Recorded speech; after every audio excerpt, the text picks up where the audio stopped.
Ano sa palagay mo ang rotonda? Kapag nakarinig ka ng rotonda, ano yon? Hindi ka aware ng rotonda? Pero pag sinabi kong round ball, alam mo? Yun. Pero walang such word na round ball. Tayo lang ang nag-coin ng word na yun. Pero sa Tagalog, ang tawag dun ay rotonda. Sa Ingles, ang tawag ay roundabout. Mapapakita. Sinabi na nga hindi roundabout. Roundabout sa Ingles, rotonda sa Tagalog. Ibig sabihin naka-experience ka ng dumaan ng rotonda, pero ang pagkakaalam mo, round ball.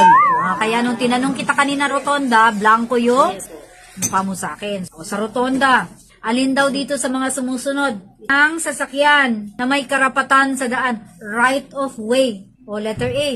Ang sasakyan na nakaharap sa berdeng ilaw trapiko. Letter B. Sasakyang papasok pa lang ng rotonda. O letter C, mga sasakyang nasa paligid na ng rotonda.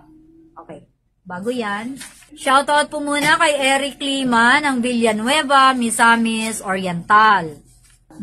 Ano sa palagay mo? Sino kaya ang may karapatan sa daan? Ang may karapatan sa daan ay yung mga nasa paligid na ng rotonda.